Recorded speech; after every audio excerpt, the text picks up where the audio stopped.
어제는 예수께서 중풍병자를 고쳐주시는 장면을 통해서 내 죄가 용서받았다라는 제목으로 말씀을 살펴보았습니다.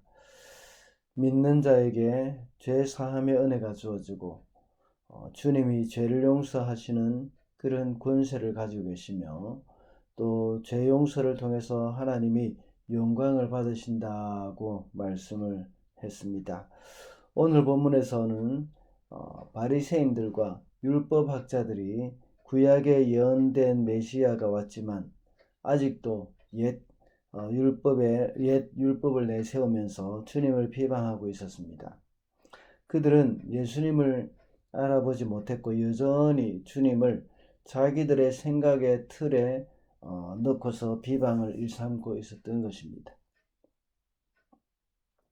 오늘날 그리스도인들도 역시 다르지 않을 것입니다. 예수님을 믿고 새 사람이 되었다고 하지만 여전히 옛 성품들이 남아서 또 주님을 닮아가고 신앙이 성장하는데 이 방해가 될 때가 참 많이 있습니다. 오랫동안 신앙생활을 하지만 신앙의 성장이 없는 사람들은 바로 마음을 새롭게 하지 못했기 때문입니다. 그래서 오늘은 마음을 새롭게 하라는 제목으로 말씀을 살펴보겠습니다. 첫째로 마음을 새롭게 하는 자는 가난한 마음을 가집니다. 32절 말씀입니다. 나는 의인을 부르러 온 것이 아니라 죄인을 불러서 회개시키러 왔다. 오늘 본문에서는 예수께서 세리마태를 부르시는 장면이 나옵니다. 세리마태를 이렇게 제자로 삼아 불렀을 때에 이 마태가 바로 예수님을 세관에서 모든 것을 놔두고 버려두고 예수를 쫓았다고 했는데 그렇게 해서 마태는 예수님을 자기 집으로 초청했습니다. 예수님만 초청한 것이 아니라 다른 세리들과 여러 명의 사람들을 초청을 했습니다. 그래서 예수님은 그 사람들과 함께 앉아서 먹고 계셨죠. 그래서 바리새인들과 율법학자들이 예수님을 비방했습니다. 세리와 죄인들과 함께 앉아서 먹고 있다고 비방한 것입니다. 그럴 때 예수님께서는 말씀하시기를 건강한 자들에게는 의원이 필요가 없고 병든 자에게라야 필요하다고 말씀하셨습니다. 그러면서 예수님이 이 땅에 오신 이유가 의인을 부르러 온 것이 아니라 죄인을 불러 회개시키러 왔다고 말씀을 하셨습니다. 누가 죄인입니까? 로마서 3장 23절에 보면 모든 사람이 죄를 범하였다고 말씀을 하고 있습니다. 그런데 예수님 당시에 바리새인들은 자신들이 죄인이 아닌 것처럼 말을 합니다.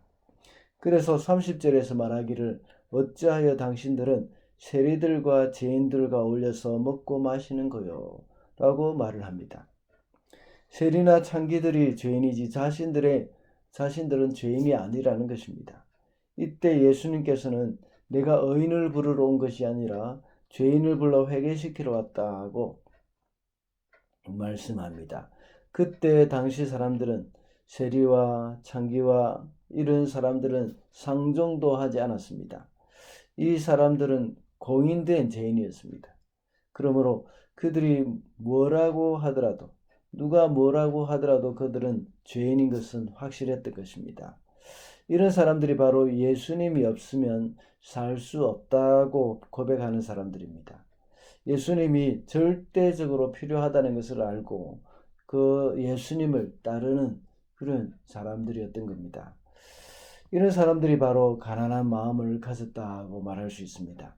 반대로 바리새인들이나 율법학자들은 그렇지 않았습니다. 그들은 세리나 창기들을 향해서 이 죄인이라고 말하는 사람들입니다. 만약 이 자기들을 향해서 죄인이라고 한다면 화를 냈을 것입니다. 이런 사람들은 마음이 가난하지 않습니다. 이런 사람들은 스스로 의인이라고 여기고 예수님이 없어도 된다고 말하는 사람들입니다. 마음이 가난하다는 말은 마태복음 5장에서 예수님께서 산상수훈을 설교하실 때에 하신 말씀입니다. 마음이 가난한 자는 복이 있나니 심령이 가난한 자는 복이 있나니 저희 천국이 저희 것이며 라고 말씀하셨습니다. 여기서 말하는 가난하다 하는 이 말은 겸손하다는 말과는 약간 다른 의미가 있습니다. 다윗은 시편 40편에서 나는 가난하고 궁핍하오니라고 고백을 했는데 이 말과 같습니다. 이것은 사울 왕을 피해서 달아나고 있는 다윗이 자기가 숨어 있는 가운데서 어떤 부스럭거리는 소리만 나도 긴장을 하고 이렇게 바짝 이렇게 놀라는 그런 의미가 들어 있는 것입니다. 그래서 잠시도 다윗은 하나님을 떠나서는 살 수 없고 하나님을 의지하지 않고는 살 수 없는 그런 상황을 말하는 것입니다. 누가복음에 나오는 부자와 나사로의 비유에서도 역시 나사로의 모습이 가난한 마음을 가졌다고 볼 수 있습니다.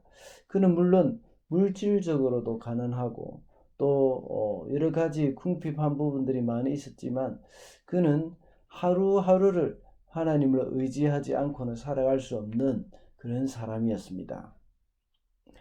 이런 사람이 바로 심령이 가난한 사람입니다. 오늘 본문에서도 세리들은 물질적으로는 가난하지 않았습니다. 그러나 그들의 심령이 가난했습니다.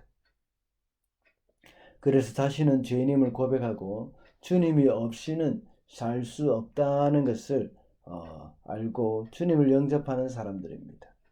그러므로 마음을 새롭게 하는 사람들은 가난한 마음을 가진다는 것을 오늘 알 수가 있습니다. 둘째로 마음을 새롭게 하는 자는 복음에 반응을 하게 됩니다. 37절과 38절입니다.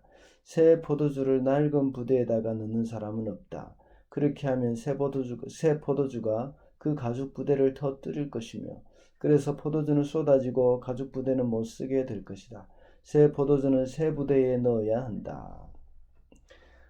그리고 그들은 또다시 예수님을 비방하면서 요한의 제자들이나 바리새인의 제자들은 자주 금식을 하는데 예수의 제자들 너희들은 어찌하여 금식을 하지 않고 먹고 마시기를 즐겨하느냐라고 비방합니다. 그래서 잔치집에 손님이 신랑과 함께 있을 때는 금식을 하지 않지만 신랑을 빼앗기는 날이 올 것인데 그때야 금식을 해야 할 것이다 하고 예수님께서는 대답을 해주십니다. 그리고는 새 포도주는 새 부대에 넣어야 한다고 말씀하셨습니다. 이 말씀은 무엇을 하든지 이 트집을 잡고 예수님을 비판하려고 하는 그 바리새인들과 율법 그들에게 주는 교훈이라고 할 수 있습니다. 서론에서 언급을 했던 것처럼 그들은 자신들이 가지고 있는 율법주의적인 그런 사고방식으로 그 사고방식 안에 사람들을 끼워 맞추고 있습니다. 심지어 예수님조차도 율법의 틀에 가두려고 했습니다. 메시아 시대가 도래했음에도 불구하고 여전히 메시아를 기다리고 있는 사람들입니다. 이미 오신 메시아는 자기들이 기다리는 메시아가 아니라고 생각을 하고 있는 겁니다. 왜냐하면 자기들이 생각하는 메시아가 아니기 때문입니다. 그래서 다른 메시아를 기다리고 있었던 겁니다. 이런 사람들은 예수님이 오셔서 복음을 전하셔도 받아들이지 않고 있습니다. 예수님께서 갈릴리 나사렛 회당에서 이사야서를 읽으시고는 이 말씀이 오늘날 바로 나를 통해서 너희에게 이루어졌다고 말씀하셨지만 그들은 예수님을 받아들이지 않았습니다. 이와 같이 바리새인과 율법학자들도 역시 예수님을 판단하면서 예수님을 받아들이지 않았습니다. 그래서 예수께서 하시는 말씀이 새 포도주는 새 부대에 넣어야 한다고 말씀하셨습니다. 그들은 옛 율법을 가지고 그 틀에 메시아를 끼워 맞추려고 하다 보니까 어떻게 되겠습니까? 부대가 터지는 것입니다. 그러므로 마음을 새롭게 하고 복음을 받아들여야 하는 것입니다. 세리들과 죄인 그리고 바리새인들과 율법학자들을 비교해 볼 때에 세리들과 죄인들은 새로운 마음으로 예수님을 받아들였습니다. 복음을 받아들였다는 것입니다. 그러나 바리새인들과 율법학자들은 여전히 옛 생각의 틀에 갇혀서 사로잡혀서 주님을 알지 못했던 것입니다. 그러므로 마음을 새롭게 하는 자는 복음을 받아들일 수 있고 예수님을 영접할 수가 있다고 말씀할 수가 있습니다. 말씀을 맺겠습니다. 오늘은 마음을 새롭게 하라는 제목으로 말씀을 살펴봤습니다. 마음을 새롭게 하는 자는 마음이 가난한 사람들이고 복음을 받아들이는 사람이라고 했습니다. 오늘도 살아가면서 가난한 마음으로 잠시도 하나님을 떠나서는 살 수 없다는 것을 깨닫고 주님을 마음에 영접하고 주님과 동행하면서 살아가게 되는 저와 여러분이 되시기를 바랍니다.